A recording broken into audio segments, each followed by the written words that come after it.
Which is better to stack with, silver bars or silver rounds? My name's Christian, and this is my channel Treasure Town, and today we're going to be weighing the pros and cons and how they relate to one another between the silver bars, which I have on my left, and silver rounds, which I've got placed on my right. So we'll see which one's better. Let me know what you think in the comments, but I'm going to try to do the comparison to see if there's one of these that you should be choosing over the other when you go to stack silver.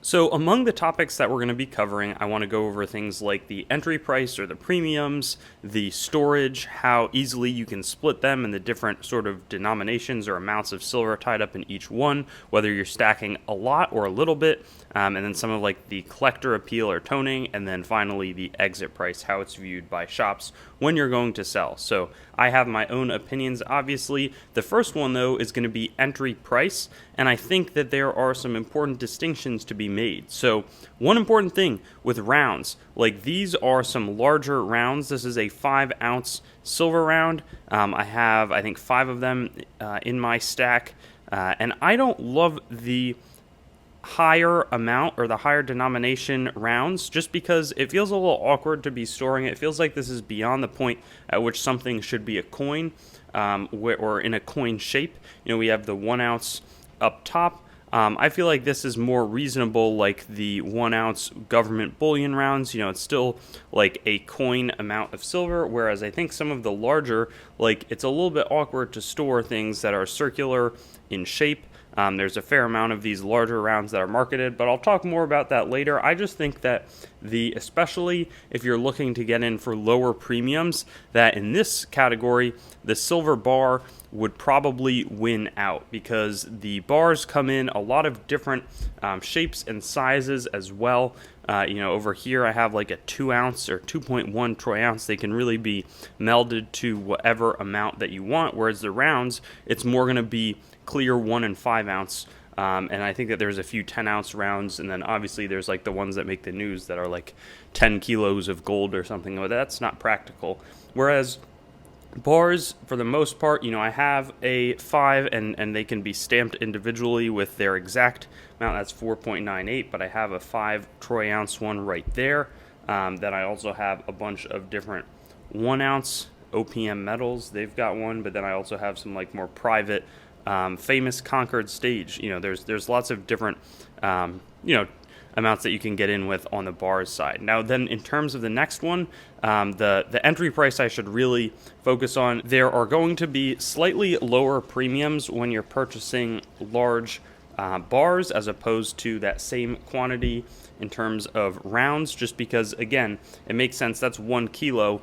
That's a lot more than like 1 or 5 ounces on the round side. In terms of like the 1 ounce bar versus the 1 ounce round, they're probably going to be pretty similar. So I don't think that there's a clear winner there, except when you get into a high amount of silver. Now, in terms of one of the main categories where I would say the rounds are a lot better, is that the tendency for rounds is to be in smaller amounts. Now, I caution people against getting into rounds that are lower than 1 ounce, just because generally the premiums are going to be way too high when you get into like 1/4 ounce or even 1/2 ounce rounds. I think it's good to stick at the 1 ounce level, and in that case, this is able to be split up much better than the bars. Generally, I think of bars like the ideal increment is like 10 ounce. They're not, I like bars for getting in at a higher amount of silver as opposed to something like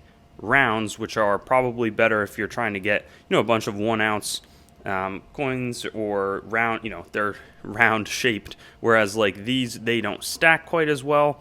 Often they're to a less, it's probably slightly less recognizable. I think a lot of the 1 ounce silver rounds are more, those are from Engelhard, something like the Year of the Rooster. I'm not exactly sure who makes this. Let's see. It doesn't say on it, but I feel like it's slightly more recognizable on the round side, except when you get into some of the premium brands like Engelhard, though you'll then pay a premium. This is going to cost pretty hefty amount over the silver price, just for the recognizability of that Engelhard name. So I think from a how easily can you split it up, you're probably going to be better off with rounds, because if you purchase this, it might be lower premium, but if you want to shave off, a third of your stack, well, you're not going to want to cut it in half. So something important to think about. Obviously, you can go with the smaller bars if you're a big fan of the bar shapes, but I don't think that bars are really ideal. I would even caution you from, if you're going to go on 1 ounce, I would go with the rounds, just because they're a little bit easier to store, and I think better recognized again. So in terms of the large ones, though, like if you're going to store a large amount of these, both from a premium perspective, maybe it's buying a ton of non-Engelhard 10-ounce ones where you can get a pretty low premium, and you don't foresee yourself having to split up into 5 or 1 ounce increments. Say you're going to go invest 200 ounces of silver, maybe you get 180 ounces of, if it was just between these two, I would probably look at something like 90% constitutional. But if you're just going to split it between these, I would probably go like 18 10-ounce bars and then like 20 rounds in the 1 ounce increment.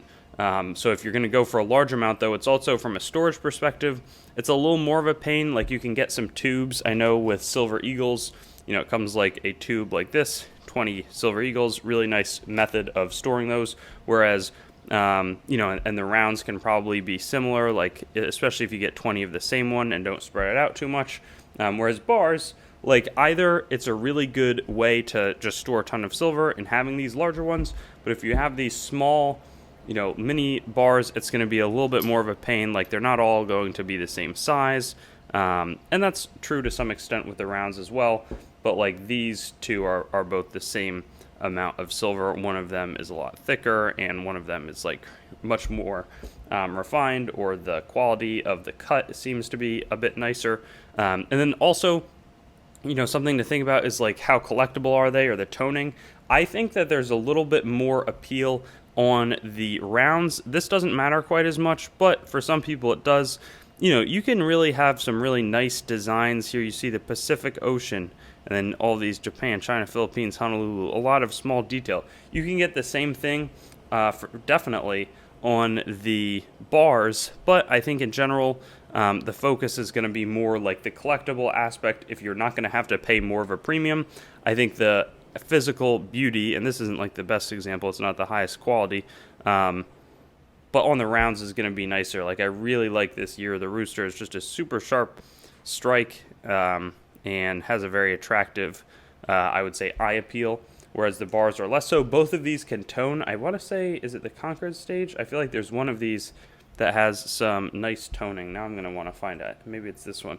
Or it's not that nice, actually. But, both of these can tone. I think that you're going to find that the toning on like a round would present more attractive than it would on like a bar like that. So that's the other thing that shouldn't matter too much in terms of how your silver that is stacking tones, but figured I would mention it. And then the exit price is something also that's important.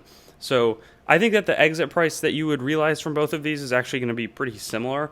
I would stick to like, you're going to get the premium, especially from if you can sell to collectors on like better brand name ones. So if it's going to be Engelhard, that'll be in your favor. If you want like, Asahi is like a decent brand, but I think that these are easily quantifiable, whereas like the rounds probably have the lowest premium, but or like when you go to sell as well, especially in the larger sizes, like this 5 ounce round, probably going to trade right at the silver price currently without very much premium. Actually, that's not true. They're probably a few dollars over spot. But I don't think that there's going to be a huge difference unless you get into the collectible, super collectible rounds, of which I don't have too many. Engelhard is like a nicer name. So I think in this respect, it's going to actually be pretty similar when you go and sell to a shop, because you're not getting the constitutional, which sometimes trades a little bit better just because it's like a face value multiplier. That's really easy to understand. Or again, like with the Silver Eagles, or even 1 ounce government bullion, not that the Cameroon mandrill is going to be the most traded, but there's a little bit more like shops will buy them back for a higher number if you have like the government silver or the face value, whereas because these, they're going to have to really sell either to a refiner or a silver stacker that walks in their shop. But it's not totally worth like putting these online and trying to sell on eBay. The shops are going to have to do a little bit more effort in terms of selling both of them. You know, it's not like there's tons of buyers that just walk into a shop looking for like something, you know, either of these really. I think the bar is a little bit more marketable than like these large rounds, but because of that, I don't think that there's like a clear winner or loser. I do think that it depends on how much you're going to stack, like I said earlier. So if you're looking to make some major purchases, I would go on the bars side, and if you're looking like large amounts, and then maybe round out your stack with a mix of both this in the 1 ounce form as opposed to the 5 ounce, and then also think and make sure that it's not too marketed, that you're paying really just a little bit above the spot value. And then lastly, I would strongly say that you should purchase like the last 20 or 10 ounces in the 1 ounce denominations. So that way you can have some easily transportable, easily storable, larger silver items, and then some smaller ones in the form of the round. But it's not such a life and death or like threatening situation where it's really bad if you decide to just go into one because you like the visual appeal, for example. That doesn't bother me too much. Thanks for watching the video. I'd encourage you to like, comment, and subscribe to the channel to stay updated. I've also got Facebook, Instagram, and Twitter, so you can follow me there. TreasureTownYT.com is the main channel website. Definitely give that a visit. I've got a lot of information about me up there and the channel. CoinGrabBag.com as well currently redirects there, but it's some good opportunities for very fair grab bags, both made by me and other sellers. A lot of different options, so that's a good way to support. There's also TreasureTownCoins.com. In the future, my coin dealing operation will be done out of that website.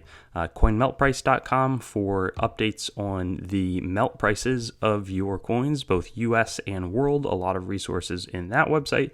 And then CoinsMetalsCards.com, being developed right now as a marketplace and news source for coins, metals, cards, and collectibles in general. So I'll see you on my future videos. Looking forward to seeing you there, and hope you have a good day.